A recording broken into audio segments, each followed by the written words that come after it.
Eu peguei aqui, vocês estavam conversando, eu peguei aqui, aproveitou que começou a gravar, só para falar, eu peguei aqui o Rosdolski, para ver se ele tinha alguma observação sobre essa passagem, né, que vocês estavam comentando. Uhum. Mas ainda não achei, mas se eu achar, eu vou falar aqui. Tá, tudo Daí a bem. gente retorna no final. Perfeito. Valeu. Tá. Eu vou compartilhar aqui só um roteirinho que eu fiz. Tá. Acho que você tem que me habilitar, Henrique, para eu poder. Mas basicamente eu fui tirando algumas palavras, algumas frases do texto só para me ajudar.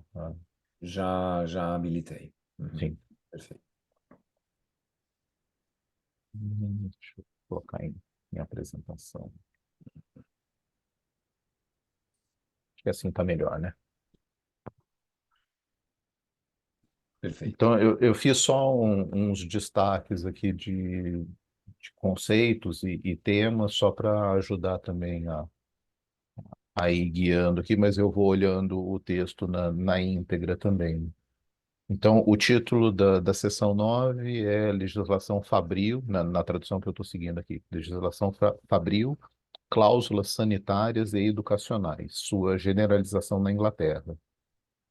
E aí ele começa com essa afirmação, né, de que a legislação fabril é tão necessária como uma reação da sociedade à produção capitalista, como as próprias matérias-primas ou as tecnologias que estão envolvidas nessa produção.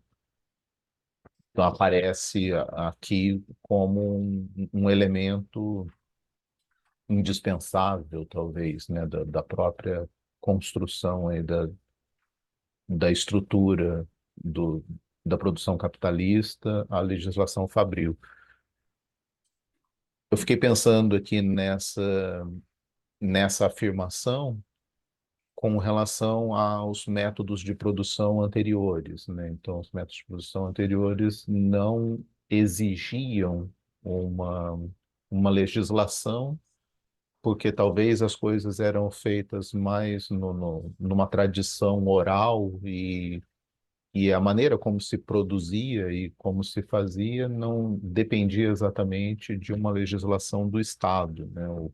O artífice, o artesão fazendo as suas pecinhas lá dentro da casa dele não provocava o Estado a criar uma legislação sobre ambientes salubres e tudo mais, ou seja, se a casa dele fosse um, um lugar insalubre para ele trabalhar, azar dele, né? A oficina que o cara tinha, não, o Estado não estava muito interessado com isso. Quando o sistema começa a ficar mais macroscópico, é que realmente parece haver essa necessidade urgente da intervenção do Estado para dizer o que tem que ser feito e leis que não tratam apenas da jornada de trabalho. Ele coloca essa ressalva, porque até então ele estava muito preocupado em falar da questão de jornada de trabalho. Até na nossa última reunião que o Henrique apresentou, era bastante esse sentido, né? Ou seja, se o capitalista pudesse, ele exploraria o trabalhador por 24 horas de cada dia, se possível, por 30 horas de cada dia. O ideal do capitalista seria explorar o trabalhador até mais do que a questão natural permitiria. Mas as legislações fabris, as legislações de condução aí do sistema de produção não tratam apenas da jornada de trabalho. Cassiano, eu acho que o seu microfone está aberto, tá dando retorno aqui para mim. Desculpa. Imagina, sem Desculpa. problemas. Senão daqui a pouco eu vou falar sanduíche e ishi. Aí a gente entrega a idade, né? Quando os nossos memes são do século passado, é fogo. Aí eu coloquei esse trechinho aqui que ele coloca uma. Como sempre, o Marx tem umas provocações aqui que chuta a canela dos capitalistas, né? Ele fala que as leis sanitárias elas tratam desde branqueamento de paredes até a proteção de operação de máquinas perigosas. Como se for, e colocando isso tudo como se fosse no mesmo patamar, né? Ou seja, para o capitalista seria tão desnecessário proteger o trabalhador com relação às máquinas que podem cortar ele ao meio, quanto pintar a parede. Se ele pudesse, ele não faria nenhuma dessas coisas. Não pintaria a parede e não protegeria ninguém. Porque, afinal de contas, se a pessoa morre ali, tem o exército de reserva que ele pode trazer um novo trabalhador.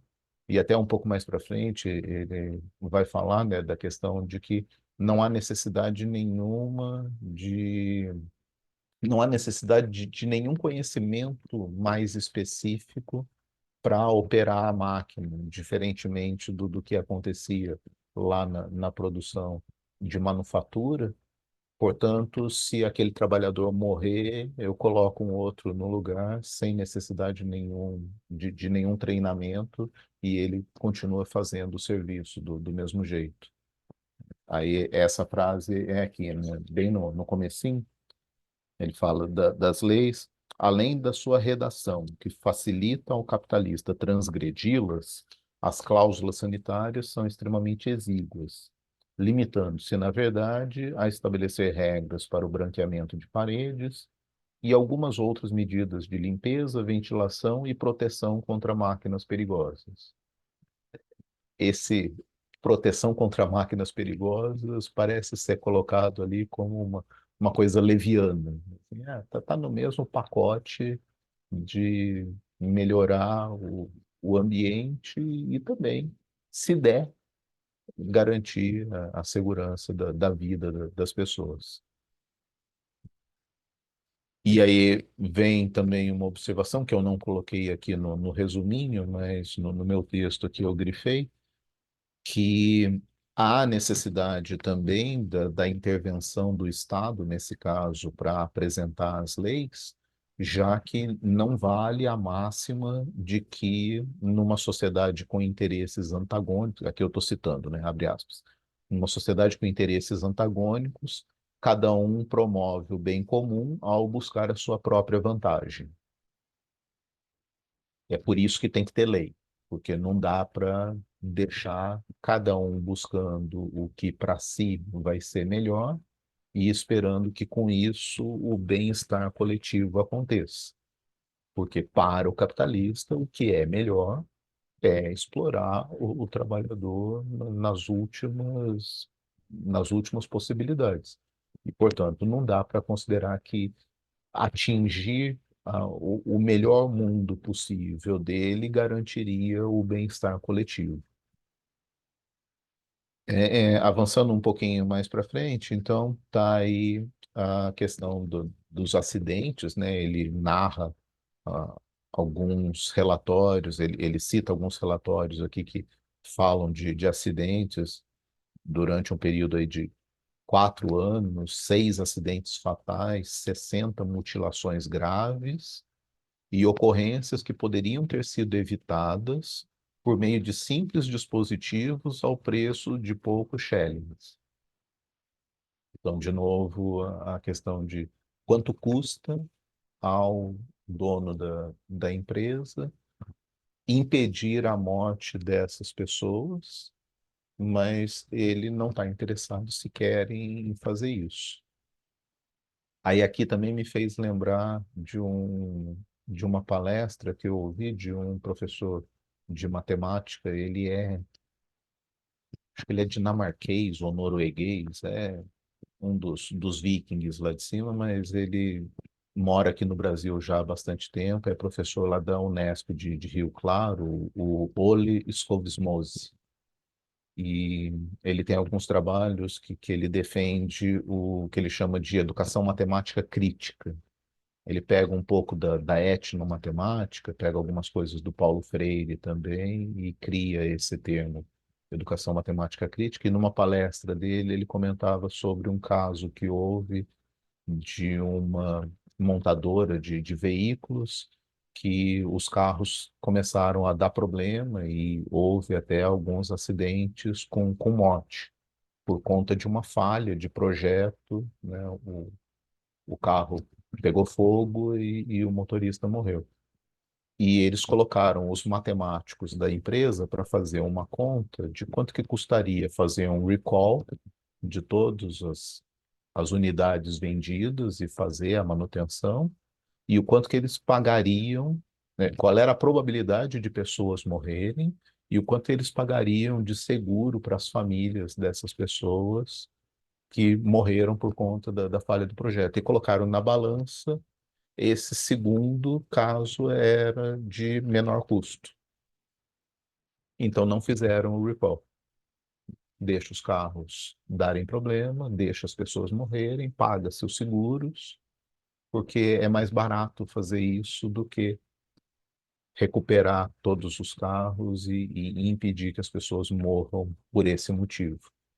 Aqui parece ser um cenário parecido, né? Ou seja, se eu tenho que gastar alguma coisa para impedir que as pessoas morram no trabalho, mas se eu não fizer isso, eu aumento o meu lucro e tudo bem que as pessoas morram, porque dá para repor essa peça do maquinário é mais barata, dá para repor sem maiores problemas.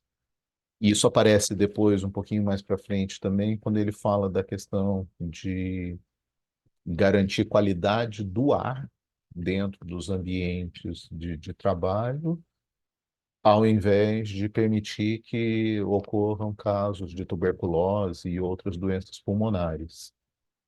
E aí o texto, de novo, aqui eu acho que é realmente ironia do Marx, né? Assim, diante desses 500 pés cúbicos de ar, né, que é a quantidade dita ali pelos médicos necessária por pessoa, a lei Fabril perde o fôlego.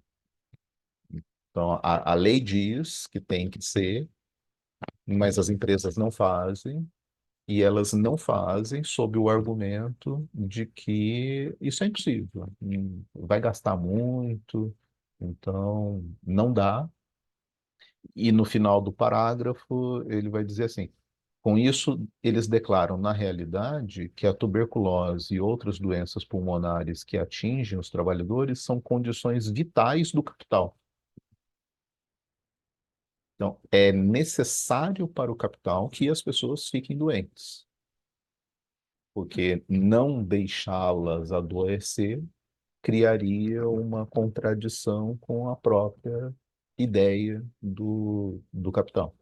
Então, se isso gera custo acima daquilo que o capitalista aceita gastar para produzir um determinado material, é melhor que as pessoas fiquem doentes.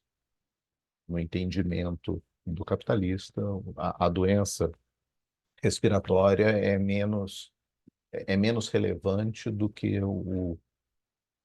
a diminuição do lucro que ele teria ao aumentar aqui na produção alguns gastos que seriam, por exemplo, garantir os 500 pés cúbicos de ar limpo para os trabalhadores. E aí agora entra aquele parágrafo, Henrique, que a gente estava falando da educação, né, das crianças que também trabalham em meio período. E realmente a citação aqui fala isso com todas as letras, né? Que a criança que chega na escola depois de ter trabalhado, né? Vou ler a citação aqui porque tem alguns detalhes que a gente pode discutir, né? O sistema dividido em metade trabalho e metade escola converte cada uma dessas atividades em descanso e recreação em relação à outra. Aqui eu já fico bem em dúvida, né, se realmente estar na escola é um descanso e se estar no trabalho é um descanso, em algum sentido. E, por conseguinte, muito mais adequadas para a criança do que uma única dessas atividades exercida de um modo ininterrupto.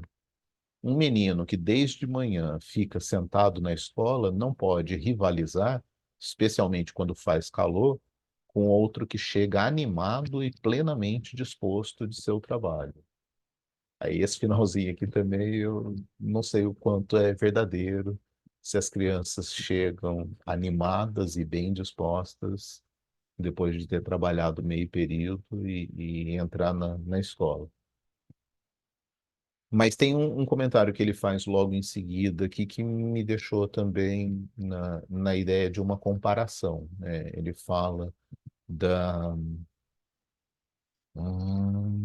jornada escolar improdutiva e prolongada das crianças das classes mais elevadas e média. Porque o professor desperdiça o tempo, a saúde e a energia das crianças de um modo infrutífero.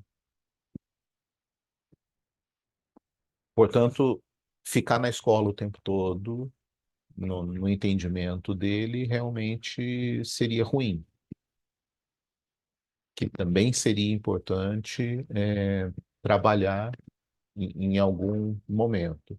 Eu não sei se dá para afirmar seguramente essa questão do menino chegar animado e plenamente disposto, mas me parece que sim, que o Marx tinha uma defesa, tem aqui uma defesa de que uma educação completa também tem que ter uma parcela dela como educação para o trabalho, como educação no trabalho, né? Educação de produção. E eu acho isso por conta da citação que ele faz aqui desse Robert Owen, que era um cara que fez uma experiência desse tipo, né? De ter ali uma escola que também tinha a parte de produção, mas aí, nesse caso, com um pensamento de desenvolvimento do ser humano também para o trabalho. Aí sim parece fazer sentido, né? Você ter um planejamento pedagógico que tenha uma instrução tanto intelectualizada quanto voltada para o trabalho.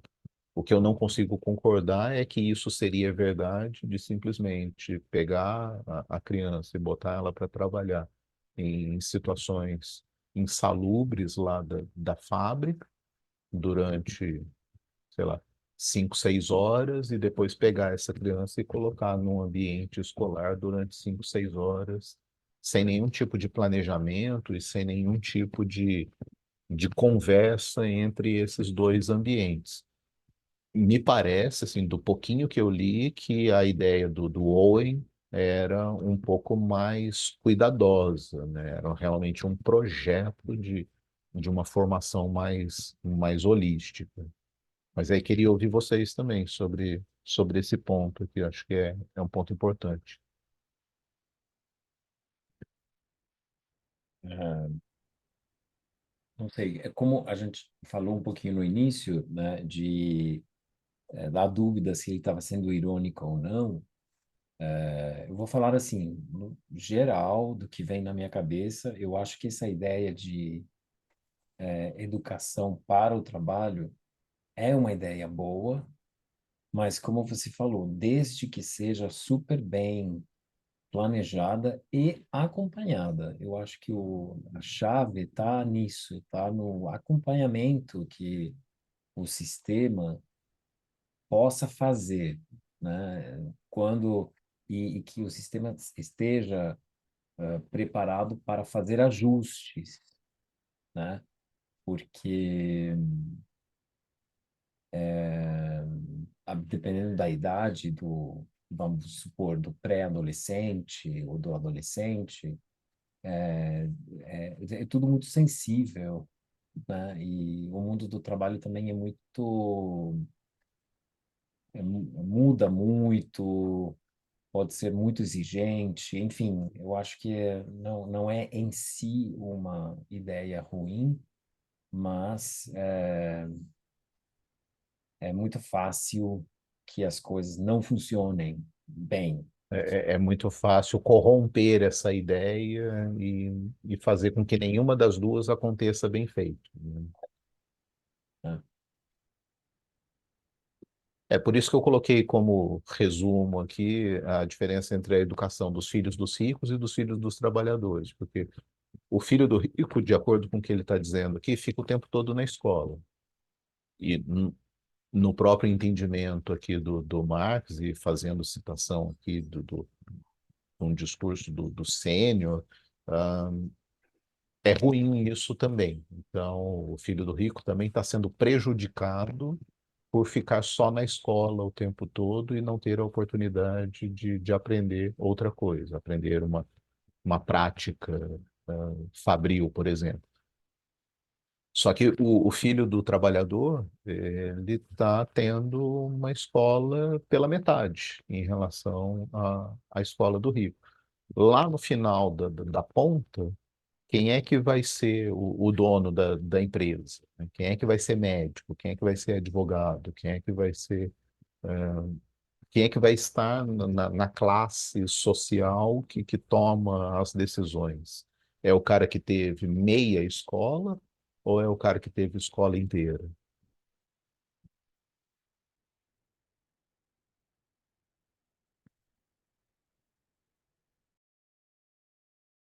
Pode Vai lá, Tem falar. Cassiano. uma, tem uma questão aqui que, assim, pelo que eu estou entendendo, eu deixei o meu livro lá na minha sala em São José dos Campos, então eu estou só com o PDF aqui. Mas eu tinha anotado aqui, eu me lembro, a nota, a nota, na verdade, o conjunto de notas que o Marx apõe a essas citações, né? Então tem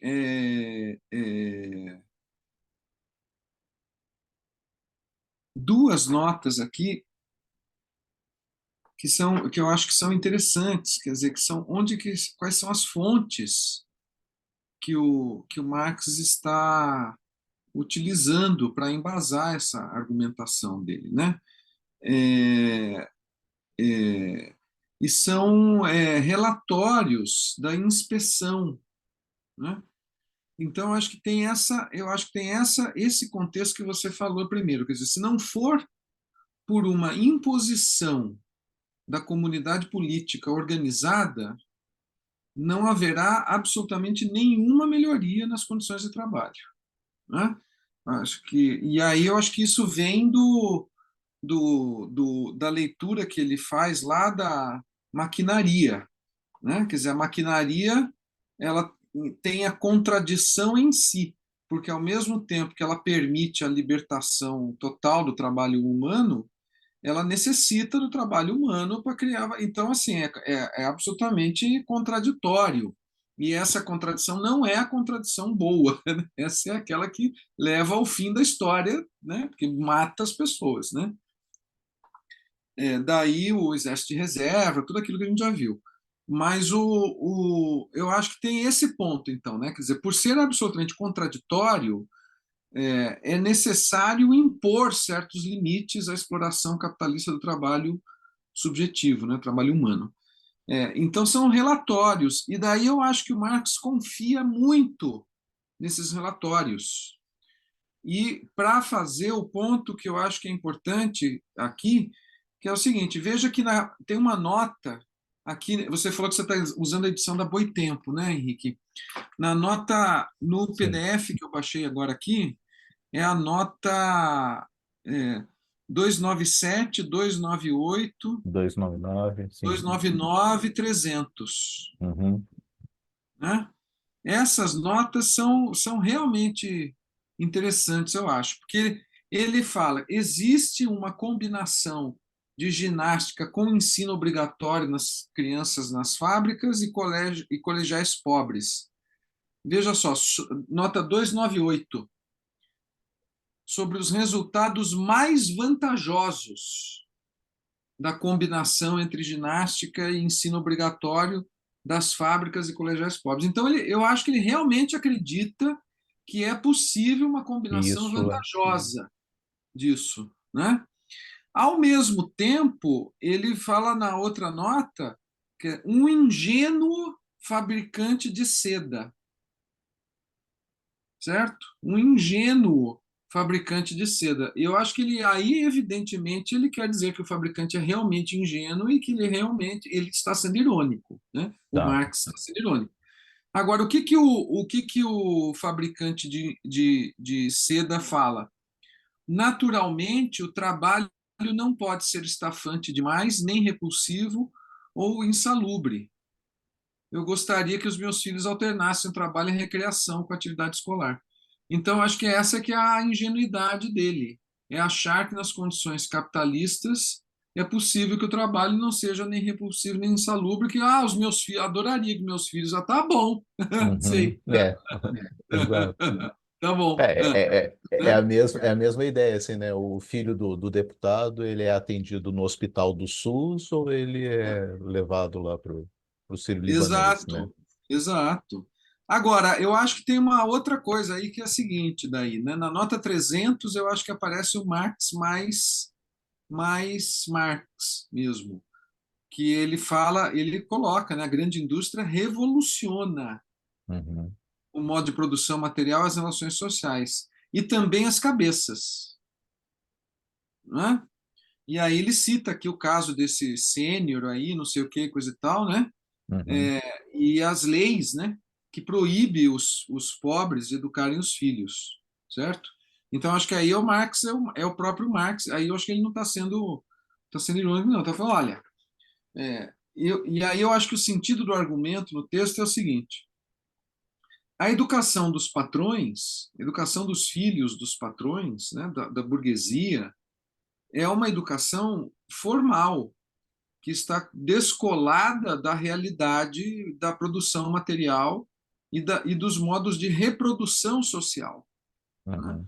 Ao passo que os filhos dos trabalhadores, por estarem em contato direto com isso, em condições tão insalubres de trabalho quanto os próprios pais, se estiverem em alguma escola, receberão ainda assim algum conhecimento sistematizado e formalizado, e podem vir a aprender mais do que Uhum. os Uhum. filhos dos patrões. Sim, Mas sim. não que isso seja em si bom. E eu acho que aí é que é o argumento do Walter Benjamin, que vai ser lá daqui 60 anos, 70 anos, o Walter Benjamin vai falar, vai dizer, a gente vive, né, numa civilização que tem nostalgia do trabalho artesanal, laboral, coletivo, porque isto era a educação social e a transmissão da experiência social. Eu acho que esse que é o ponto. E agora, com essa sua colocação, Cassiano, me fez pensar também nas ideias do Paulo Freire, né? Ou seja, Isso o, o, aí. o colono lá, o trabalhador rural, ele tem muito mais conhecimento de mundo do que o sociólogo que está lá estudando na universidade. E se Pois for é. dado a ele, se for dado ao colono o mínimo de escolaridade, ele vai ser muito mais capaz de falar sobre o mundo do que o cara que está só estudando os livros. Eu acho que é por aí.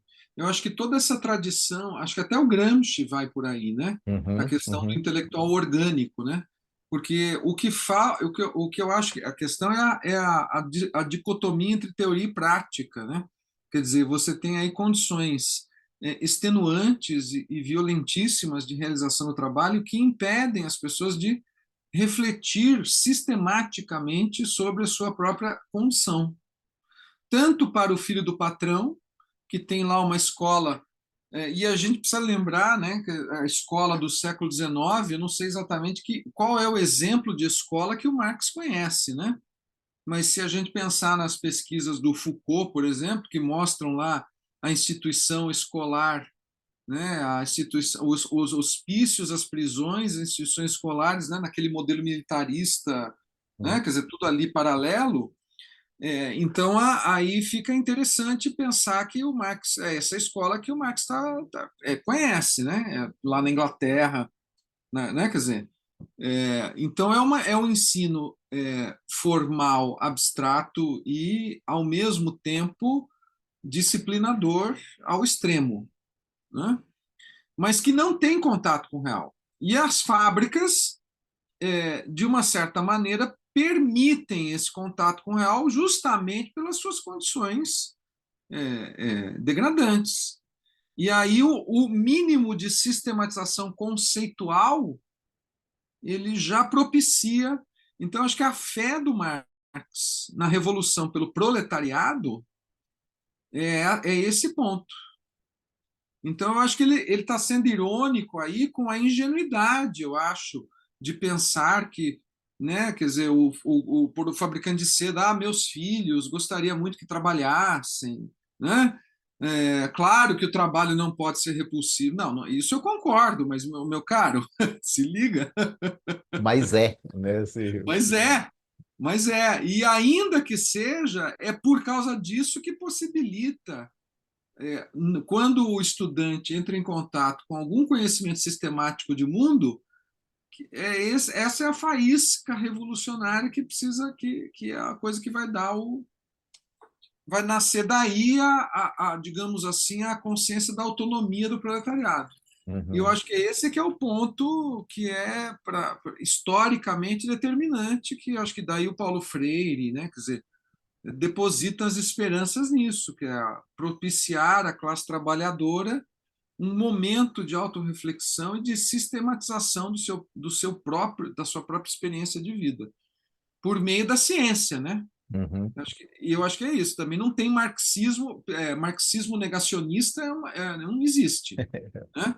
Acho que o Marx está falando assim: se você pega um trabalhador, um carinha que tem 14 anos de idade, tem uma experiência de fábrica, bota ele na escola, o que ele vai aprender? Ele vai aprender matemática, ele vai aprender física, ele vai aprender química. Aí é Uhum, que você cria um revolucionário, uhum.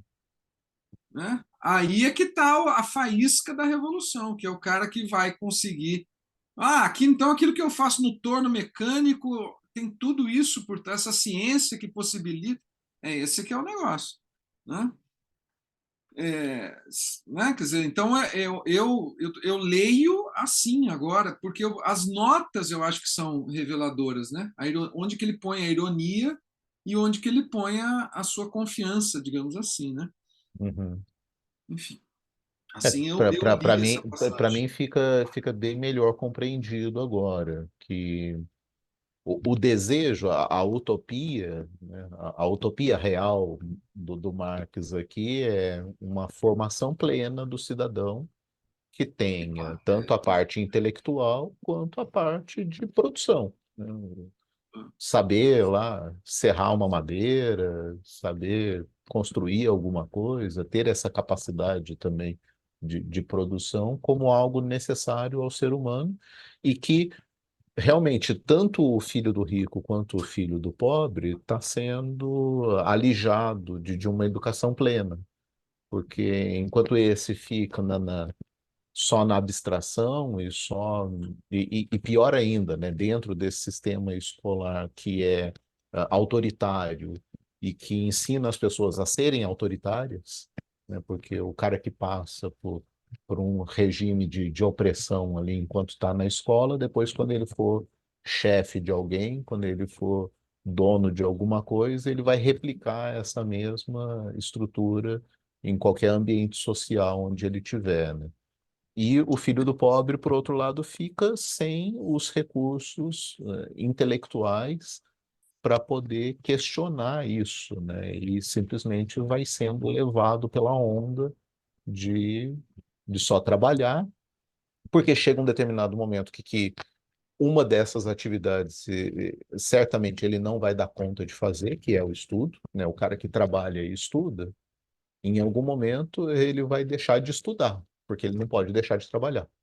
porque ele tem que comer, ele tem que levar dinheiro para dentro de casa. E isso a gente vê até hoje, né? As nossas escolas aí estão cheias de adolescentes, de jovens que precisam trabalhar para complementar a renda de casa e que, consequentemente, vão muito mal na escola. E chega um determinado momento que eles saem da escola, porque a escola não dá nenhuma condição dele melhorar a situação que ele tem. Ele não consegue vislumbrar ou ter nenhuma ambição a partir do que a escola oferece para ele. Então é preferível ele trabalhar em tempo integral, porque assim, já está Exato, ferrado, ferrado e meio, né? Então, exato, ele larga a exato. escola e fica no trabalho. É. Uma coisa que me chamou a atenção aqui nesse trecho também é quando ele, porque veja, ele fala que os inspetores de fábrica percebem se você der um mínimo de educação, né, até o cara que está lá trabalhando, ele tem metade da educação que tem o filho do burguês, sei lá, né?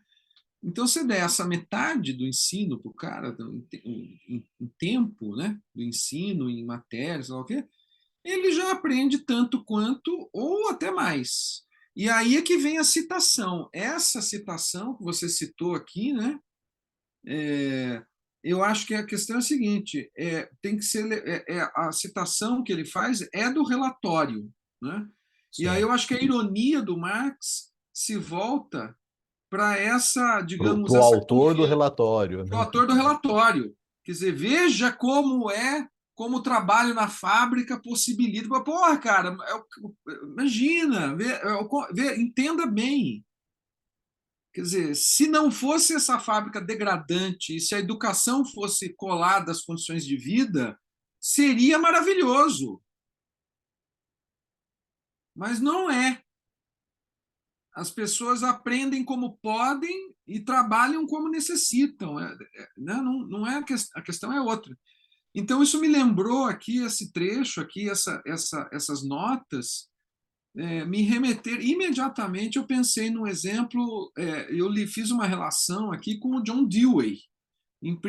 Parece difícil, né, fazer a relação entre Marx e os pragmatistas estadunidenses, né? Mas não é tão difícil assim, eu acho, né? Lendo isto aqui, na hora eu lembrei do John Dewey, porque o Dewey ele vai para a educação, É uma os formação primeiros, voltada para o né? trabalho.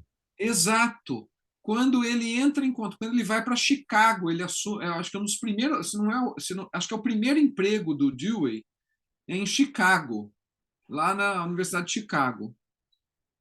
E aí, lá em Chicago, ele, que era naquela época, né, final do século XIX, comecinho do século XX, uma das principais cidades industriais, onde nasceu o 1º de Maio, né, inclusive, né? A gente tem essa, não sei se isso é fato ou é meme, é fake, mas tem essa mitologia na internet, né, que o 1º de Maio teria nascido lá nos operários de Chicago, né? Então tem esse Chicago, esse movimento trabalhista americano fortíssimo, né? Ele entra em contato lá com uma experiência, eu vou mandar aqui no chat para vocês, que é a Jane Addams, né, que é a Hull House, que é, como é que eu vou dizer, é uma iniciativa, uma instituição, que é um estabelecimento social de educação das classes, dos operários, da classe trabalhadora, né? Eu vou mandar aqui no link para vocês. E aí, quando o Dewey entra em contato lá com a Jane Addams, na verdade, a Jane Addams, não lembro exatamente como é que foi que eles se conheceram, mas a Jane Addams pede para o Dewey elaborar uma pedagogia e ajudá-la a pensar nos experimentos pedagógicos que ela quer fazer de educação da classe trabalhadora. E o Dewey pede, então, para Jane Addams que ajude ele nisso. Quer dizer, eles se colocam lá e se encontram lá e começam a trabalhar juntos. Não me lembro exatamente como é que foi esse encontro. Mas é justamente isso, que é propiciar trabalhadores, a partir da sua experiência de trabalho nas fábricas de Chicago, a possibilidade de sistematizar, de formalizar cientificamente essa própria experiência e aplicar isso no seu trabalho, na sua vida. Não, ali, nesse caso, não tem em vista a Revolução Socialista, né? Não é o Marx, né? Mas é transformar suas próprias condições de vida, né? Não ficar para sempre sendo ali um substituto né? de uma máquina qualquer e tal, né? Evitar a reificação, né? Se a gente fosse falar em... O próprio trabalhador contribui para não ser reificado, fazendo o que Uhum. ele sabe, sistematizando isso. Uma educação científica ali, no caso. Então, achei super interessante essa. Para mim, foi altamente revelador essa leitura. Agora faz mais sentido o comentário que ele faz aqui sobre o Robert Owen, né? O texto dele diz assim, né? Exato.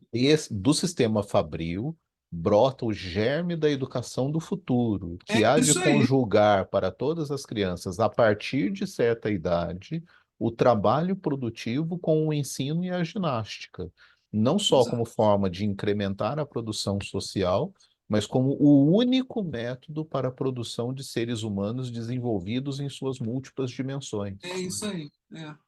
É isso É aí. isso, assim, só dá para É. ter uma formação plena se você desenvolve as Conjugar. pessoas com É, ensino, ginástica e trabalho produtivo. é isso Se aí.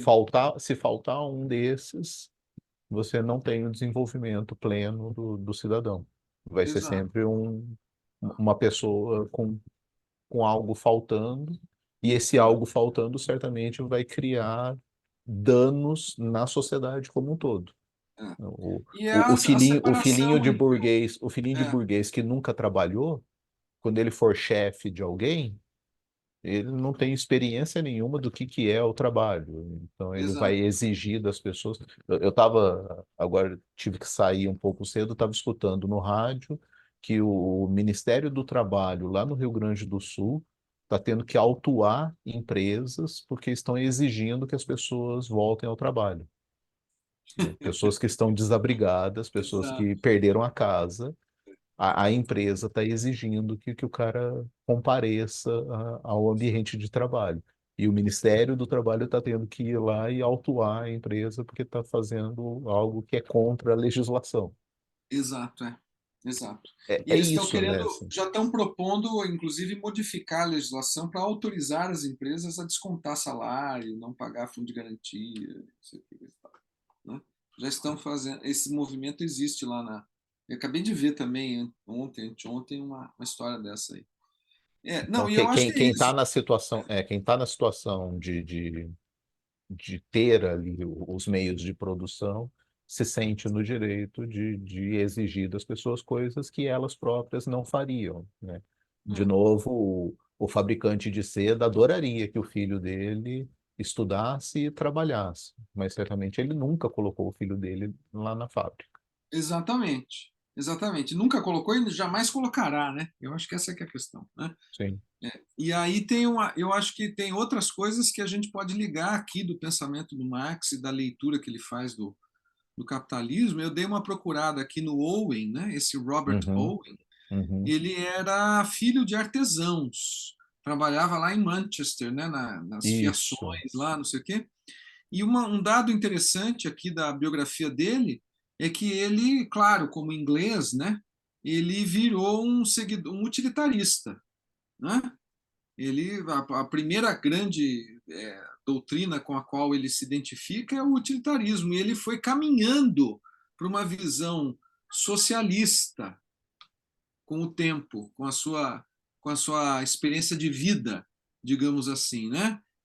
E o que é interessante pensar, porque da perspectiva do o marxismo é crítico ao utilitarismo e tal, mas tem o utilitarismo inglês da segunda metade do século XIX, ou primeira, segunda metade do século XIX, ele tem muitas ligações com o socialismo, né? O Owen acho que é a testemunha disso, né? Quer dizer, não é aquele utilitarismo seco e tecnocrático, né? Que a gente está acostumado a pensar, né?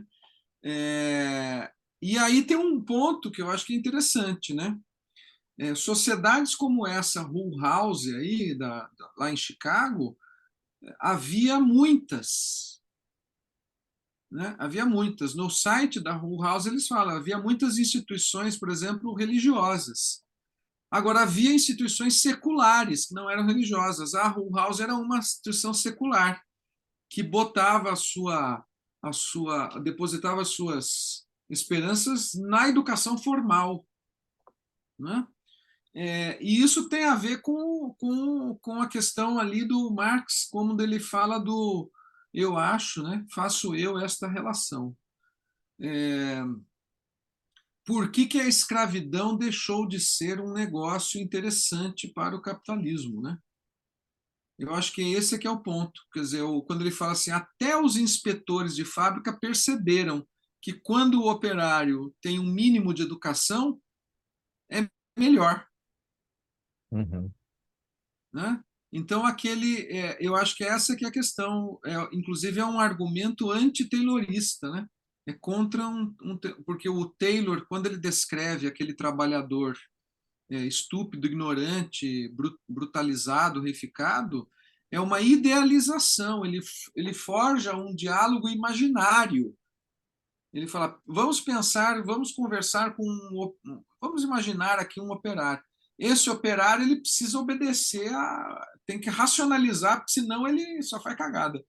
E Uhum. as fontes reais do Marx aqui, né, os documentos, os relatórios de inspeção, mostram o contrário. Ele Mostram o precisa contrário. ter um mínimo de Exato. pensamento. Uhum. Para ser um bom operário, né? Quer dizer, do ponto de vista do capitalista, né? Do inspetor de fábrica, o melhor operário é aquele que pensa junto com ele ali.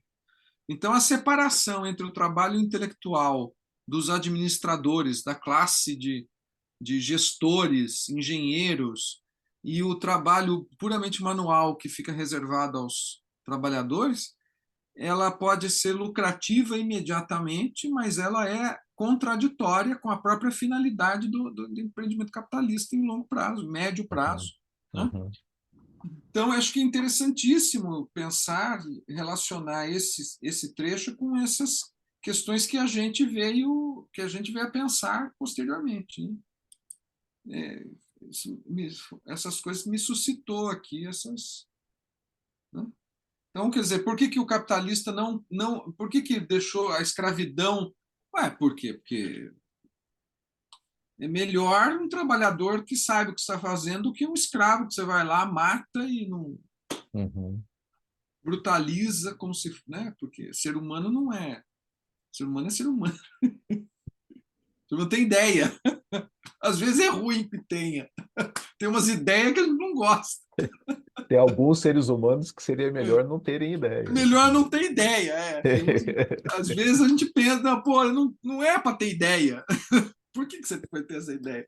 Mas aí é inevitável, né? E Mas isso que você comentou, Cassiano, tá até um pouquinho adiante aqui, já que você está aí com a Boitempo, é a citação que está com o 303, né? Ele pode, fala, exatamente, para exatamente, capacitá-los a executar sua tarefa, não se requer nenhum tipo de formação intelectual. Eles têm poucas oportunidades para o exercício da habilidade e menos ainda do juízo. exato. Então, Olha lá, ele não é, sabe nem por que que ele está fazendo aquilo, né? Ele só exato, coloca na máquina, coloca o exato. negócio na máquina. É, A comparação que ele faz aqui é quando era o sistema de produção artesanal, que o cara começava sem saber nada, fazendo trabalhos mais simples, e aos poucos ele ia aprendendo, né? Então, ele fazendo já tarefas mais conseguia. complexas e tal. Ah, o Walter Benjamin aí. Uhum. Até Walter chegar a um Benjamin. ponto em que ele poderia abrir o seu próprio negóciozinho ali, né? Então, o cara que entrava Exato, ali numa marcenaria e ia aprendendo exato. algumas coisinhas, depois ele também podia ser marceneiro, né? O servente de pedreiro poderia virar mestre de obras. É. Agora, com a Ele, maquinaria, não, né? Com a maquinaria, você é colocador de material dentro da máquina. Acho que Você não tem a sabe o que a outra máquina nota, faz. na outra nota, não sei qual nota ele fala, né, que o boy ele é um mero substituto da máquina a vapor, da Uhum, força motora, né? uhum, Quer dizer, por que que eu vou empregar um trabalhador? Não, emprega um garoto que ele dá conta disso, sim. né? Eu acho que é isso que ele está criticando justamente aí, né? Porque ele fala aqui no texto, em Mulheres, algum, crianças, mulher, você exato, pode pagar menos, né? porque se agora o trabalho é mais leve, entre aspas, né? Ou seja, você não precisa mais de força muscular, por exemplo, para baixar ali uma prensa. Você aperta um botão e a prensa baixa. Então, pronto, assim, apertar botão pode ser feito por crianças, por mulheres, e você paga menos para elas, porque o sistema social não vai achar ruim que você pague menos para uma criança, já que a criança come menos, né? Então, o quanto ela precisa para sobreviver é menos do que um homem adulto. E aí tudo bem pagar Exatamente. menos, só que quando essa criança chega na fase adulta, ela é dispensada, porque aí tem uma outra criança que pode ser colocada no lugar dela. E aí ele vai falar de recrutas do crime, né? Essa grande massa que é dispensada quando se torna adulta não tem outro lugar para ir, porque não teve formação intelectual, né? Não passou pela escola, foi cooptada ali pelas indústrias durante a infância, e quando chegam na fase adulta não tem o que fazer, elas são jogadas no mundo e viram criminosos. Você vai ainda falar do. Isso aí. Eu estou vendo aqui no seu resumo aqui a contradição da produção em constante revolução, que eu acho que esse é o ponto É, importante. é. Estou vendo aqui. Aqui eu tinha feito só uma brincadeira da maneira como eu entendi um trechinho que está antes aqui, né? Ele fala, é um pouquinho antes dessa, acho que está na 301. Ele fala que a anexação vitalícia de um ser humano inteiro a uma operação detalhista, né, era característica da produção manufatureira, e a forma capitalista. Peraí, deixa eu achar aqui. A forma capitalista reproduz a divisão do trabalho por meio da transformação do trabalhador em acessório autoconsciente de uma máquina parcial. E eu pensei nisso, né? O ser humano, ele é só um acessório das máquinas e ainda assim é de uma máquina parcial, né? É de uma máquina que está num conjunto de máquinas. Então perde-se completamente de vista o objetivo daquilo que ele está fazendo, né? Ele é o cara que coloca o fio na máquina. Aqui, o que aquela máquina faz? Não sei.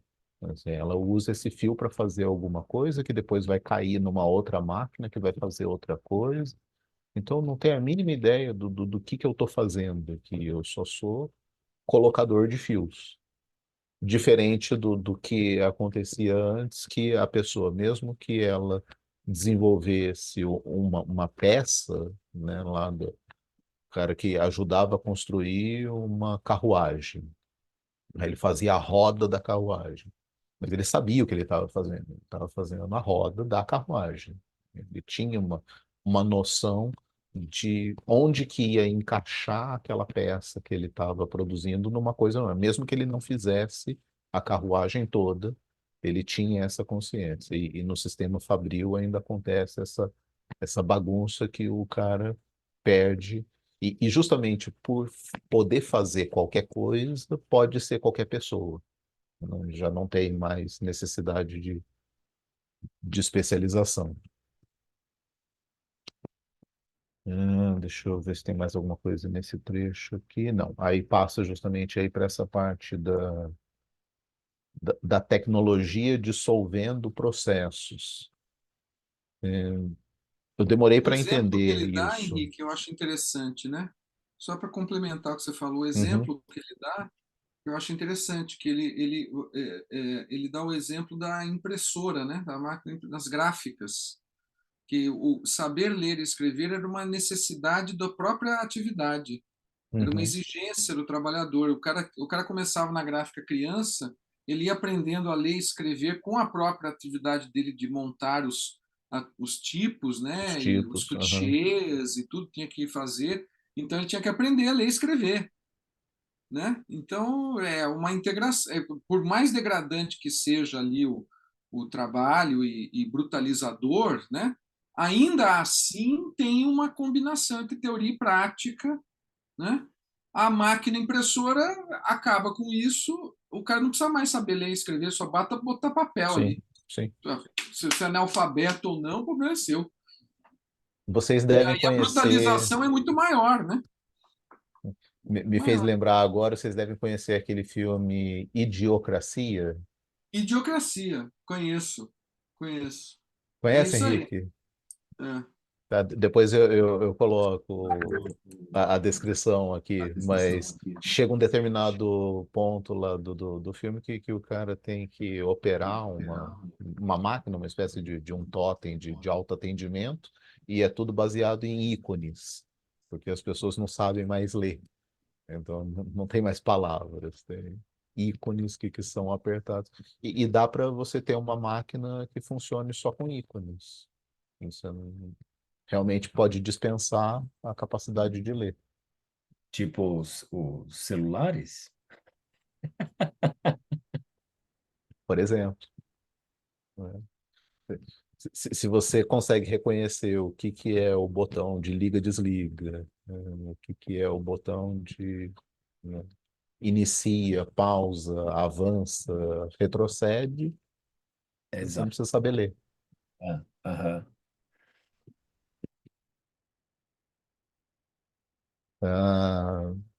Ah, sim, aí tem essa questão da tecnologia dissolvendo processos. Eu queria também a contribuição de vocês aqui para eu conseguir entender um pouco melhor. Mas a citação está aqui no finalzinho, na Boitempo, finalzinho da página 369. Ele diz assim: o princípio da grande indústria, o de dissolver cada processo da produção propriamente dito em seus elementos constitutivos, e, antes de tudo, fazê-lo sem nenhuma consideração para com a mão humana, criou a mais moderna ciência da tecnologia. A minha interpretação aqui foi a seguinte: se você tem, então, todo o processo de produção e pode decompô-lo nas suas partes mais simples, então há possibilidade de reconstruir qualquer processo a partir do conhecimento dessas partes simples. Então, não precisa-se mais de uma única pessoa ou uma guilda que detenha o conhecimento da produção como um todo. Basta que você conheça as partes menores e depois você pode recombinar essas partes menores fazendo produções de outras coisas. Então, se eu decomponho a produção de um carro nas suas partes menores, ao invés de fazer um carro, eu posso fazer uma moto, ou eu posso fazer um caminhão, ou eu posso fazer um guindaste, mas eu não tenho a necessidade de ter uma única pessoa ou um grupo de pessoas que detenha o conhecimento de como fazer isso de ponta a ponta. É possível fatiar esse conhecimento, e aqui estaria, então, a tecnologia, que depois ele vai falar das formas fundamentais do movimento, né, diminuir a complexidade da maquinaria em suas partes elementares. Não sei se eu compreendi adequadamente isso daqui. Na verdade, quando eu li essa passagem, me chamou a atenção, em primeiro lugar, a palavra princípio, né? Que é uma ideia, né? O princípio de... Porque eu tô pensando na manufatura, no processo produtivo anterior ao processo produtivo da fábrica. Então, no processo da manufatura ou do artesanato, existe toda uma questão holística, né? Que o processo fabril decompõe. Então, tem uma máquina que faz a parte A, outra a parte B, e assim, esse é mas seria um princípio, né? Eu diria de uma ideia de desintegrar o processo em partes, nas suas partes, né? Uhum. O, como temos um processo, né? O nosso, sei lá, tô pensando no nosso encontro do Marx, né? Que é todo um processo que tem determinadas pessoas envolvidas, enfim. Tem Faz um convite, abre uma sala do Zoom, isso, enfim, ele tem partes, exato. né? Então, É possível decompô-lo. isso. Então, vamos, sei lá, inteligente. Acho que talvez seja um pouco esse, esse princípio também. Vamos pensar uma inteligência artificial que envie o convite. Então, vamos criar uma máquina Uhum, que vai enviar o convite, né? Outra que vai ligar o computador e vai abrir a sala do Zoom. Enfim, uhum, isso, né? É, eu acho que isso chamou muito a minha atenção e continua chamando a minha atenção, né? De como existe essa ideia que ele chama de princípio, né? E que é capaz de decompor esse processo nas suas partes constitutivas e que isso cria o que chamamos de tecnologia.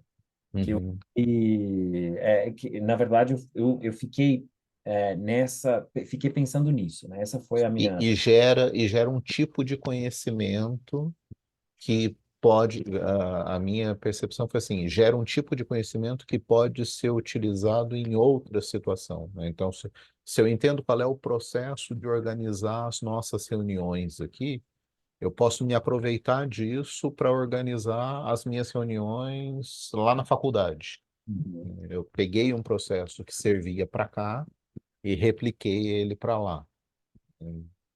Levei o conhecimento desenvolvido aqui para uma outra situação. uhum, uhum. E que isso, enfim, não, como ele também está nessa frase, ele diz que não atende, não leva em conta para nada a mão do homem. Então, Uhum, aí estaria essa questão, né, que a gente vem falando, de que depois um operário, um trabalhador, ele não importa que uhum. o que ele pensa, né? Não importa se ele tem senso crítico ou não, ele vai estar ali numa máquina apertando um parafuso ou fazendo uma coisa tão específica só para movimentar aquela parte, né, do processo. Sem, Você retira o ser humano nessa decomposição de processos, você retira o ser humano de todas as partes. é, é, exato. Hum. Eu É, acho que tem e, um elemento aí importante, né? Eu fui ali atender o interfone e, pelo que eu peguei aqui, talvez o Henrique já tenha falado,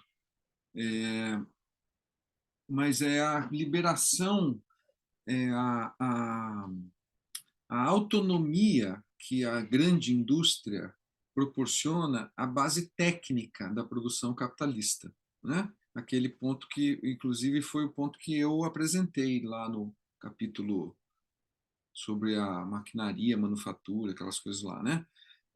A manufatura ainda depende muito da mão do trabalhador. Você pensa, o exemplo que ele dá, se não me engano, é a fábrica de relógio, né? Não me lembro agora, mas aqueles relógios Cuco alemães precisa de um artesão super, né, afinal de contas, especializado para chama fazer, né? manufatura, né? Manufatura, exatamente. Então, a base técnica da manufatura ela depende ainda do trabalho subjetivo. Quando você tem uma grande indústria, o sistema da grande indústria, ele é mais do que a maquinaria, porque são máquinas produzindo máquinas, né? Máquinas produzindo máquinas. Então, acho que é esse o princípio que ele está falando, né? Que o Henrique começou falando. A ideia é o seguinte, porque aí eu acho que é a grande questão, inclusive hoje, né, do conhecimento científico. Para você ter uma formalização científica do conhecimento, você precisa se descolar das condições empíricas. Quer dizer, a matemática ela precisa funcionar aqui na China, em qualquer lugar do mundo. As equações diferenciais elas têm o conhecimento abstratizado, né, formalizado, ele vence limitações empíricas, né?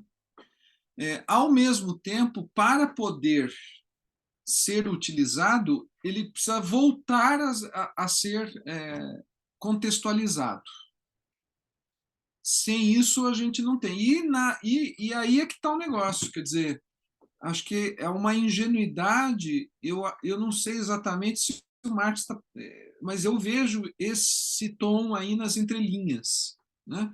É uma Uhum. ingenuidade pensar que o conhecimento abstrato e formal ele vai ser aplicado, ele vai ser utilizado, ele vai ser reaproveitado em diferentes contextos, fora das condições de produção de cada contexto,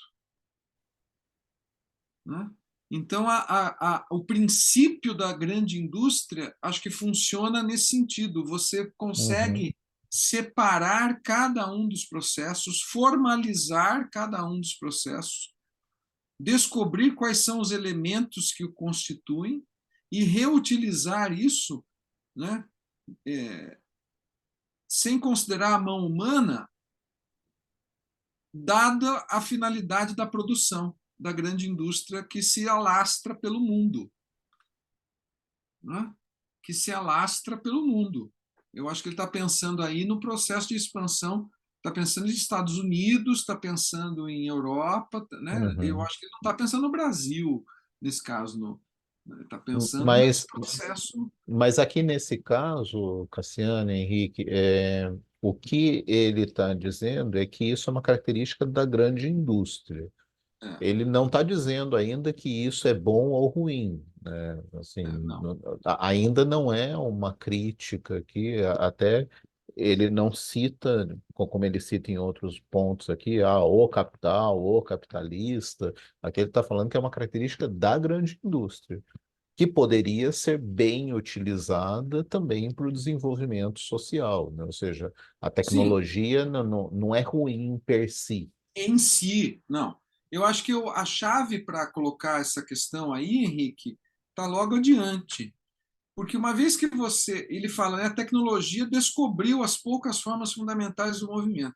Quer dizer, não Uhum, existem grandes mistérios mais acerca de como o movimento se produz. E eu acho interessante ele falar em movimento, né, porque a máquina ela é um mecanismo que produz o movimento, um mecanismo que transmite esse movimento para a ferramenta e a ferramenta que executa ali sim. a atividade, nesse caso, a ferramenta que substitui a mão do homem, né? E se Como eu ele fala. conheço a produção de qualquer movimento, eu tenho a produção de qualquer ferramenta. Exatamente. Então, a tecnologia já desvendou isso, né?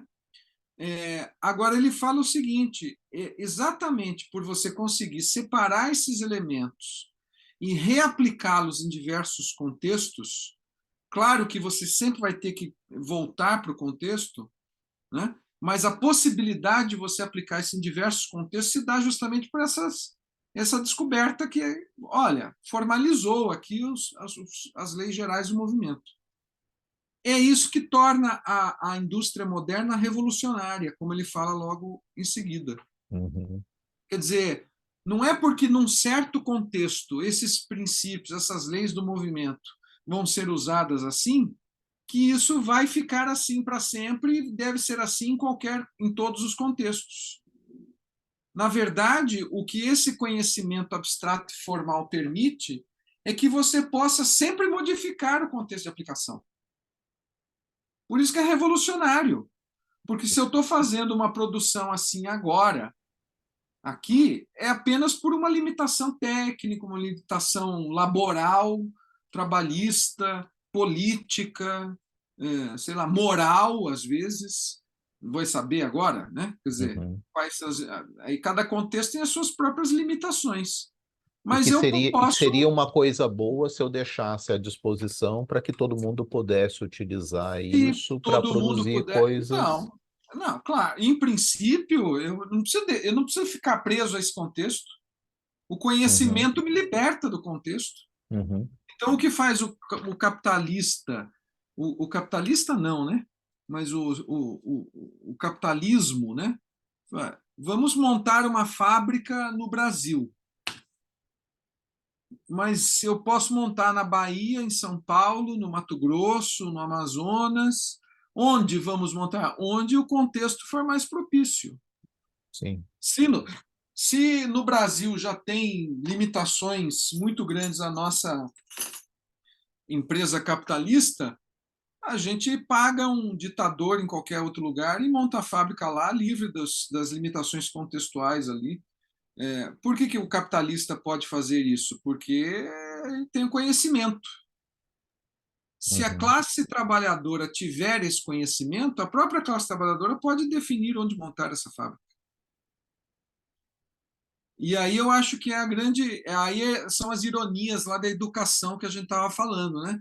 A educação do futuro seria essa integradora, essa que o cara que faz aprende com o que faz e o que aprende aplica no fazer e transforma o próprio fazer. Mas o capital, a sociedade voltada para a produção e reprodução do capital privado, do capital apropriado por poucos, pelas oligarquias capitalistas, ela tem que separar o trabalho intelectual do trabalho manual, porque senão ela não monta a fábrica em qualquer lugar que ela queira. Se todo mundo tiver a tecnologia, cada um faz Acabou e, e o faz de sistema de maneira educação. diferente também, se quiser, né? Então, Exato, não preciso mais construir carros da mesma forma exato. que É, a montadora faz. Eu posso ter é, um grupo que desenvolva uma outra tecnologia e que comece a construir carros de uma maneira diferente. exatamente. Perceba que ele coloca a questão aqui é a seguinte: a maquinaria, logo em seguida dessa citação que você falou aqui, ele fala assim, ó, por meio da maquinaria, de processos químicos e outros métodos, ela revoluciona continuamente com a base técnica da produção, as funções dos trabalhadores e as combinações sociais do processo de trabalho. Agora, não existe nada na química ou nos métodos científicos que impeça que os trabalhadores conheçam esse processo e sejam os atores dessa revolução. O que impede não é a ciência, não é a ciência que é patriarcal, dominadora e capitalista. Não é a tecnologia que é patriarcal, eurocêntrica, dominadora e capitalista. É a divisão social do trabalho que é. É por isso Uma que vez, ele né? vai falar, né, que é questão de vida ou morte, né, para a grande indústria, a necessidade de reconhecer como lei social geral a produção, a mudança dos trabalhos, né? Então, parece haver uma ansiedade aí por parte do capitalista também, de que essas coisas sejam, inclusive, ditas por normas, né? Que é assim que tem Exato. que ser. É. Eu acho que é isso que é o ponto central aí para mim é o que, pelo menos é o que mais me interessa, né? Que é a natureza da grande indústria, mas veja que o Marx é muito cuidadoso. Por um lado, é a maneira como a indústria está estruturada, né? É a grande indústria, são as máquinas produzindo máquinas. E aí você não pode, aí as limitações técnicas não são dadas pelo artesão, pelo trabalhador, né? Não tem jeito. Você não vai fazer um torno mecânico, não dá.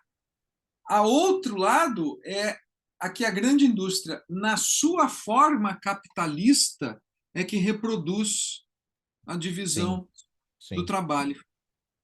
Uhum, Eu acho que, assim, o que fica na minha cabeça é como se estivesse, assim, sublinhando que, eu acho que está no início do capítulo 13. Marx diz assim, não é a máquina em si, não é a tecnologia em si, mas é o uso capitalista da... Isso fica na uhum. minha cabeça, assim, o uso capitalista que gera todos esses problemas, né? Porque justamente num ambiente que seria extremamente propício à revolução, ao desenvolvimento de coisas novas e melhores, vem uma força contrária para manter algo que ele chama aqui de ossificado, né? Isso, é isso aí. É isso Então, aí.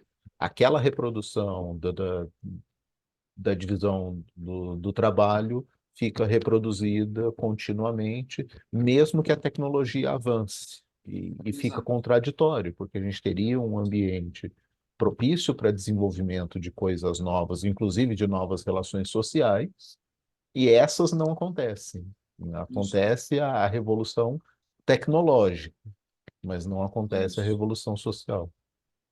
É.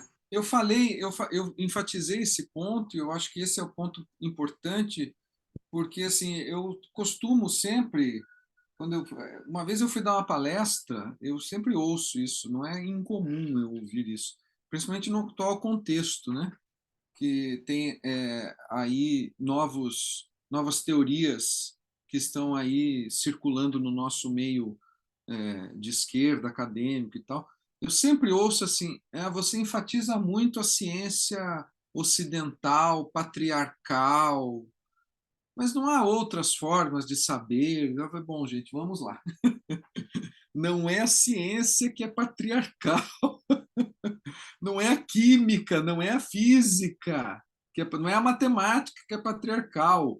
Você não vai dizer para mim É, que é o uso que se faz é o dela. uso. Você não pode pegar, você não vai dizer para mim que é o algoritmo que é sexista, machista e não sei o quê. Não é o algoritmo que é quem programa o algoritmo para reconhecer uma ou outra característica física do mundo. É a divisão social do trabalho que coloca a capacidade de formalizar aspectos do fenômeno na mão de certas pessoas e não de outras. Então, eu acho que é isso aqui que o Marx está falando, né? Isso aqui é um argumento ultra. Né? E como eu falo, eu sou desse defensor. Não existe marxismo negacionista. O cara que. Né? Tipo, não pode!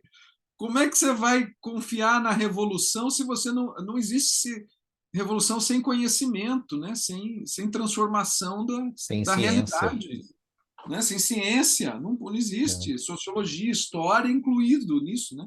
Esse parágrafo, esses dois parágrafos que ele fala da educação politécnica me soou bem assim também. Ele fala, Eu acho olha, que é isso o aí. trabalhador, quando ele tem um pouquinho de formação, ele faz uma porrada de coisa, né? Assim, Exato. pega o cara que já é bom naquilo que ele faz ali de maneira operacional e dá para ele um pouquinho de matemática, física, química e, pô, larga esse cara no mundo, ele vai fazer muito mais, né? Os exemplos que ele dá aqui, né, que o Watt era relojoeiro, o Exato. Arkwright era barbeiro, o Fulton era joalheiro, então são trabalhadores que conseguiram, com o conhecimento tecnológico, desenvolver coisas muito maiores do que aquilo que eles já faziam na sua É. própria produção.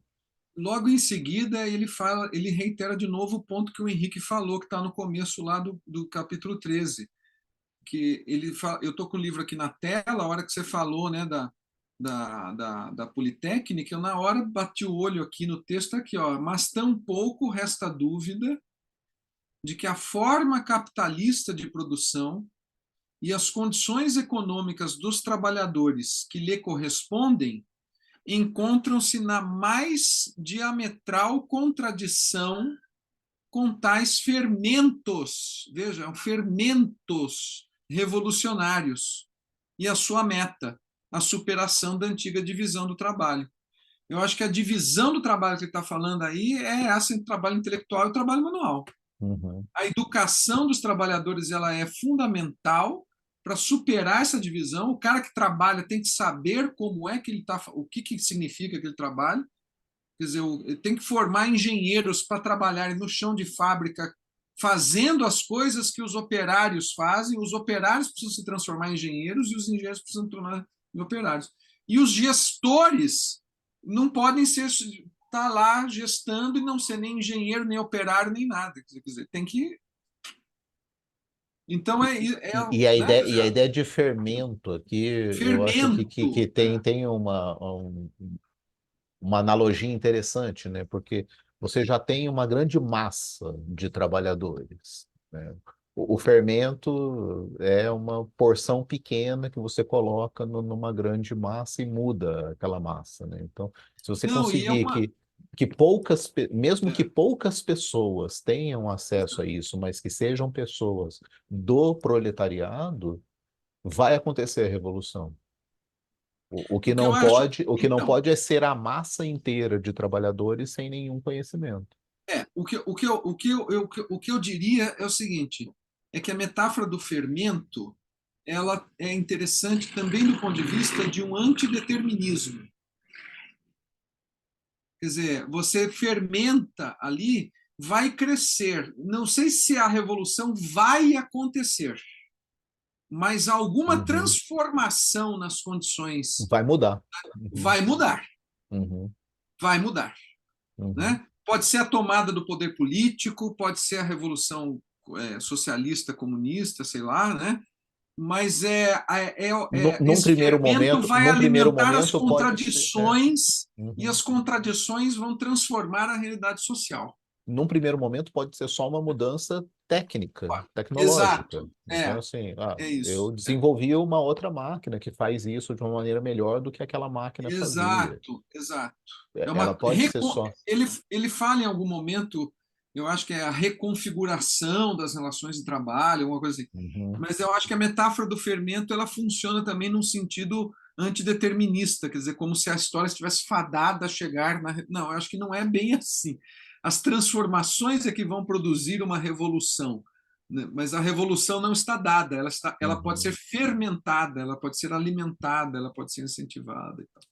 Mas ela precisa acontecer Ela justamente precisa. nesse terreno, né? Exatamente, Não adianta os intelectuais dizerem a respeito da revolução. Ela tem que exato. acontecer aqui no chão da fábrica. A gente precisa ir para as classes populares e fazer isso que nós estamos Uhum, fazendo para as classes populares, dar aula, conversar, mostrar que a física está implicada no princípio da alavanca que ele usa para não sei o quê, e blá, blá, blá, blá. É isso aí. uhum. Aí é o Paulo Freire lá. Aí é Paulo Freire, sim. Aí é o Paulo É. Freire. Levar para a classe trabalhadora o É isso, conhecimento que está na universidade. é isso aí.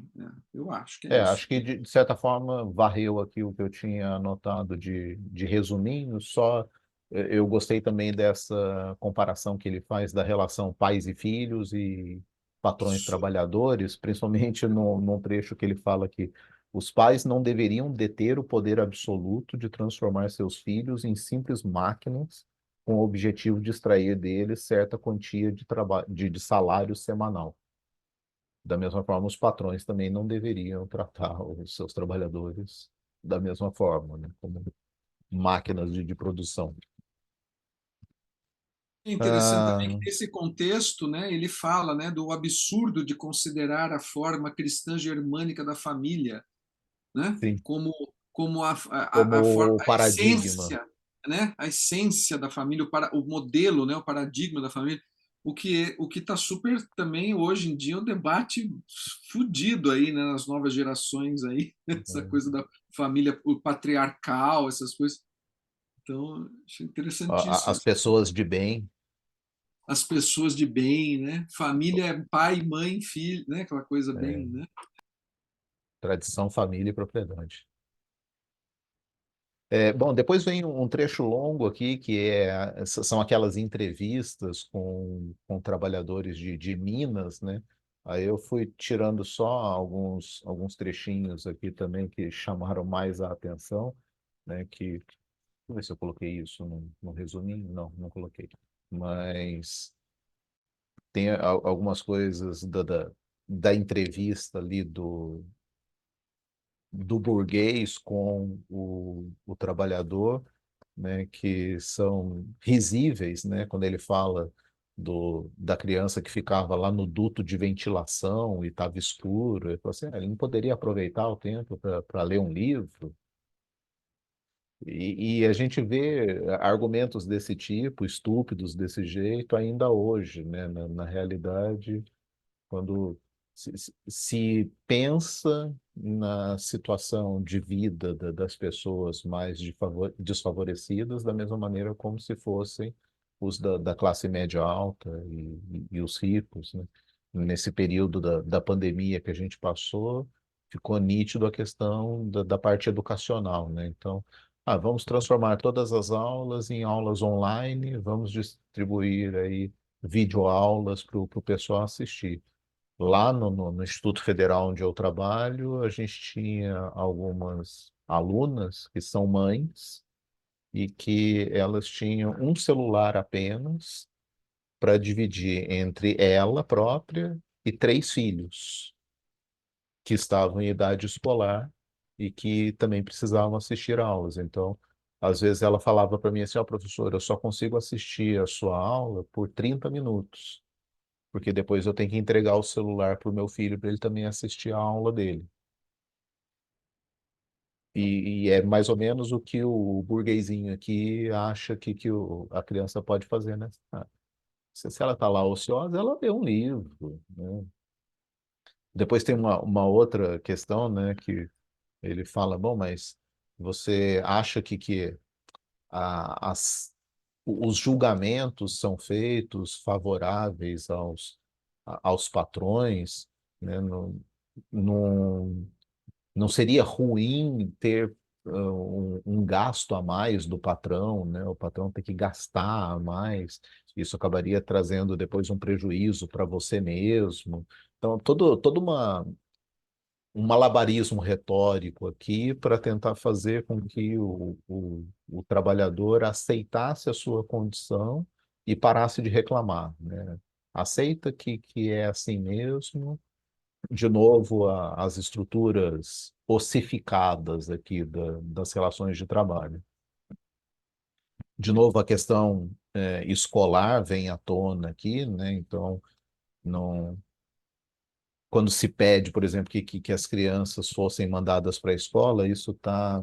Esse eu quero ler na íntegra aqui, ele está na página 376 aqui, Cassiano, né, no topo da 376, finalzinho da citação, ele fala assim. Mas Se qual é a os, nota mais próxima, por favor?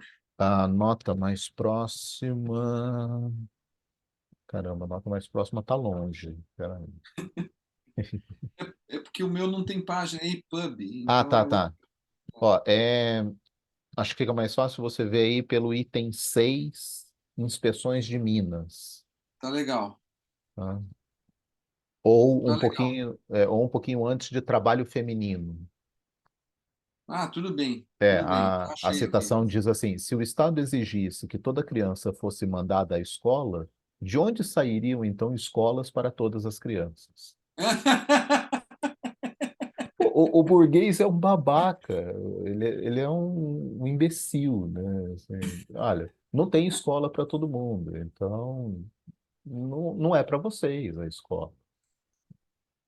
Aí o trabalhador responde, né? Creio que, assim as circunstâncias o imponham, as escolas surgirão por si mesmas. A, a réplica aqui é ótima. Assim. Se tiver uma lei que obrigue todas as crianças a estarem na escola, vai ter que ter escola. E claro. Enquanto não tiver essa obrigatoriedade, é claro que não vai surgir escola naturalmente, por caridade do capitalismo ou do próprio Estado. só quando há uma imposição, só quando há realmente uma obrigatoriedade. Tem que ser assim. E aí, bem no finalzinho, tem a seção 10 que é uma página e meia apenas, né? Em que ele retoma a questão da produção da agricultura, mas agora fazendo uma conexão também com o sistema fabril. Eu achei interessante isso daí, até pensando na atualidade agora, que todas as questões tecnológicas de informática, de inteligência artificial e tecnologia da informação estão invadindo também o ambiente da produção agrícola.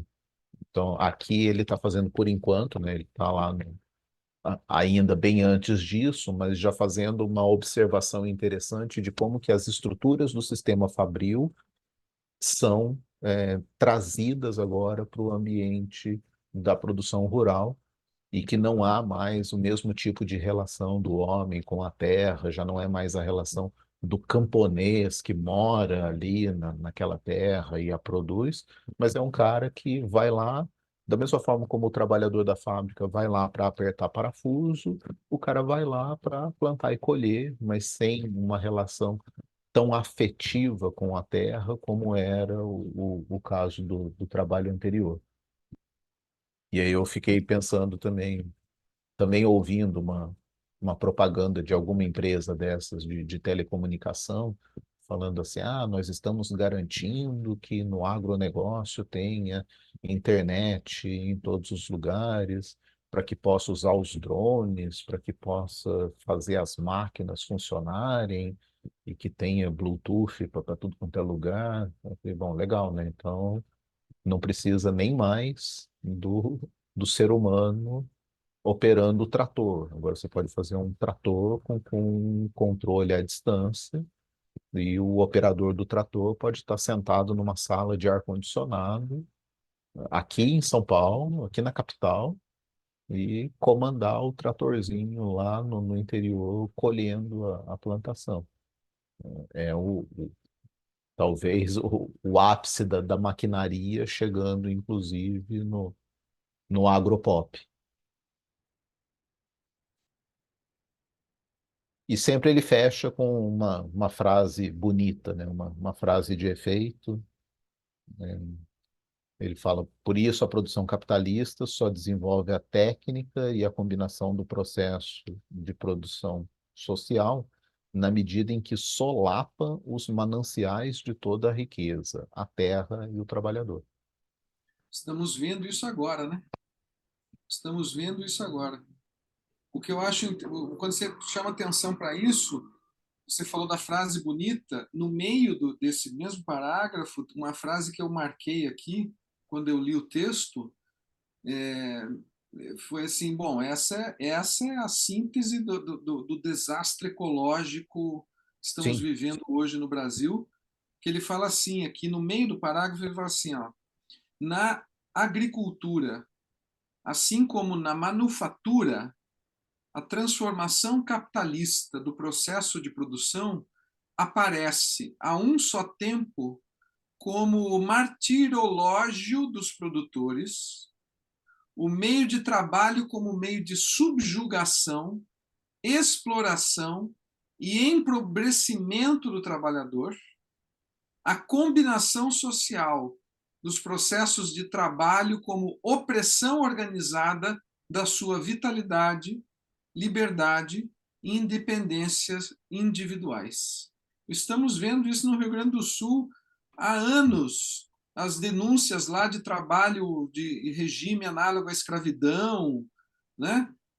Para produzir vinho lá, os canalhas lá uhum. falaram assim, não fossem receber Bolsa Família, estavam produzindo para nós. Ah, vai se foder, né? Ah, e o que está acontecendo no Rio Grande do Sul também é resultado do desastre ambiental lá da Exato, Amazônia, né? Assim, o exatamente, do desmatamento da Cerrado, né? Amazônia, do Cerrado. Do Cerrado, agora Então, isso a culpa é do capital como um todo, nesse caso, não é só uma figura de linguagem, porque não, é o cara que desmata na Amazônia, é o cara que polui aqui em São Paulo, e é o cara que planta soja lá no Rio Grande do Sul. Todos eles são Exato, culpados. exatamente, exatamente. A crise é sistêmica, né? Então é isso aí. Agora, interessantíssimo ele falar que é um martirológio, né? Porque o martirológio é um catálogo de santos e beatos da Igreja Católica, né? Quer dizer, então a ironia do velho Marx aqui está assim afiadíssima aqui, assim, né? E Afiadíssima. um pouquinho depois dessa e antes da que eu tinha lido, ele fala assim: cada progresso alcançado no aumento da fertilidade do solo por certo período é, ao mesmo tempo, um progresso no esgotamento das fontes duradouras dessa fertilidade. Exatamente. É. E aí, de novo, né, assim, é, A crise ecológica está aí muito claramente definida. vamos plantar Isso. soja o tempo todo? Vamos? Opa, Ah, exato. assim, Não, e o que é interessante, nessa época, né, o Brasil estava ali, a economia cafeeira, né? cafeiro, Economia aham, cafeeira. A cana-de-açúcar já tinha destruído o Nordeste brasileiro, né? Já tinha, cana-de-açúcar já produziu o esgotamento do solo no Nordeste, né? Nessa época. Então, ele tem elementos históricos muito concretos, né? Na Europa, você já tem uma devastação das florestas originais de carvalho e tal. Na França, na, na, na Itália, né? Quer dizer, você não encontra mais carvalho francês na França desde 1820. Já tem uma crise aí da madeira na coisa. Então quer dizer, faz 200 anos que nós sabemos onde isso vai dar. é, é, é, o que ele chama aqui de uma arte de saquear, né? Exato, A uma arte arte de saquear, vai Então, isso saqueando tudo. eu lembro que eu vi uma vez há muito tempo atrás, eu não vou falar quanto para não denunciar muito a idade, mas uma palestra do Armando Boito na Unicamp, lá nos anos 90, eu era estudante ainda, né, na graduação, e isso me marcou muito. E quando eu li esse texto aqui para esse nosso seminário, eu lembrei dessa palestra, porque o Boito fala assim, o Marx, então, aquela confiança de juventude do Marx e do Engels no desenvolvimento das forças produtivas e dos meios de produção, né?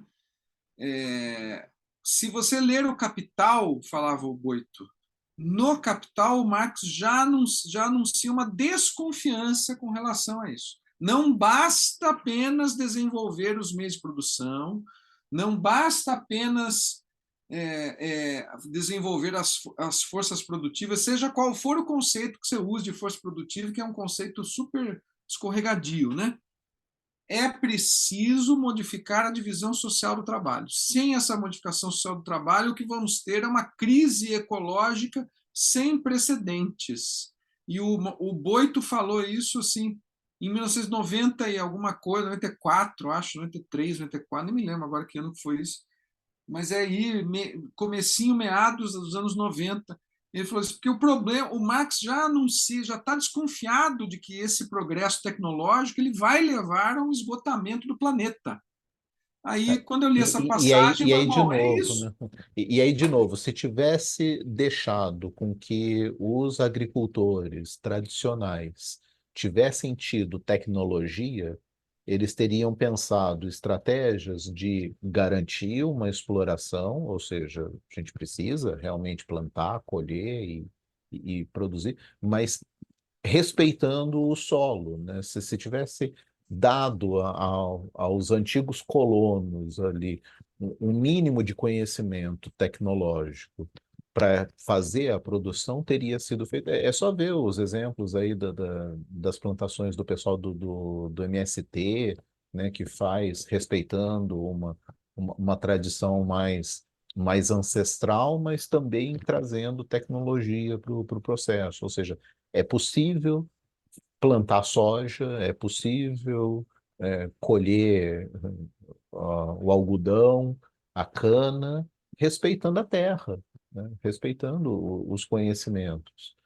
Olha, não, e os povos indígenas brasileiros, os Mais ainda, quilombolas, mais né? Quer ainda. dizer, Uhum. tudo isso que a gente, isso é doido a gente pensar, né? Tudo isso que a gente está falando aqui, que a gente gostaria de realizar essa revolução comunista, né? Os povos indígenas brasileiros, os quilombolas já realizaram, Eles já viviam isso antes, já né? viviam, sempre viveram assim. Assim, a gente não está querendo ir para o futuro, a gente está querendo ir para o passado. Ah, não pode falar isso, a gente não pode falar isso. Jesus amado, essa é a nossa contradição, né? É. Mas você estava falando, e eu lembrei, e também quando eu li o texto, né? Essa palestra do Boito, que me marcou muito, assim, tanto que eu lembrei disso agora, 30 anos depois, mas tem uma. O Boito está vivo ainda, né? É bom lembrar, está vivo, está aposentado, mas está vivo ainda. O, E ele está o, olhando para tudo isso e falando: eu avisei, Viu só, exatamente. eu Não, eu não tenho avisei. dúvidas disso, eu não tenho dúvidas. Enfim, lembrei de um outro, quando eu li também, lembrei de um outro filme, aí vou deixar uma dica aqui para vocês, e é bem o que você acabou de falar, Henrique, e eu acho que o outro Henrique vai gostar muito desse filme também, porque além de tudo é ultra poético, é, literário quase, eu diria, que é um filme, não sei se vocês conhecem, eu achei aqui, ele é pouco conhecido no Brasil, saiu uma matéria aqui no estado de Minas, eu vou deixar aqui no chat. Eu não, é a história de uma mulher na Macedônia do Norte. Macedônia do Norte é boa, né? Na Macedônia, Macedônia é um país, né? É porque a Macedônia, como região ali entre a Grécia e a Romênia, a que ficou na Grécia é sul e a que virou país é norte. Né, essa mulher na Macedônia, ela é uma mulher coletora de mel. Ela tem uma história. Ela cuida da mãe como se as abelhas cuidassem da abelha rainha. Ela é uma coletora pobre de mel. A mãe está doente e ela tira o seu sustento desse mel selvagem. Ela não cultiva abelhas. Ela tira o mel das abelhas selvagens. Uhum. E que é uma prática europeia milenar, né? O velho a Ásia, aquela região ali entre, né? Quer dizer, e aí ela sofre quando um vizinho, uma família nômade, começa a tirar mel para vender e com pressão do comerciante lá, do capitalista comerciante. Tem mais mel? Tem mais mel? Daí ela fala assim: olha, não podemos pegar todo o mel das abelhas. A gente pega uma parte para nós, deixa uma parte para elas, para que elas consigam trabalhar e a gente nunca falte nem para elas e nem para nós. Então, esse conflito que você falou aí, esse filme, além de tudo, um filme belíssimo, um filme filmado assim com alma, coração, assim, uma coisa maravilhosa esse filme, super tocante, a história de vida sentimental dessa coletora de abelhas, e é quase um documentário, na verdade, porque a produção, se não me engano, alemã, acho que as pessoas foram para lá fazer sei lá, um trabalho lá, a diretora lá, os produtores foram para lá, viram essa história, voltaram para filmar. Ah, que E legal. aí é um filme que ganhou diversos prêmios e tal. É maravilhoso esse filme. Não sei como é que está em português. Eu vi no Netflix da vida, no YouTube, sei lá o que, chama Honeyland, mas eu não sei como é que ficou em português. É maravilhoso esse filme, maravilhoso. E é bem isso que nós estamos lendo aqui agora. Legal, legal, boa Vale indicação. a pena. Bom, eu Bom, acho que da minha parte é isso, e eu acho que a gente já está com o tempo, né?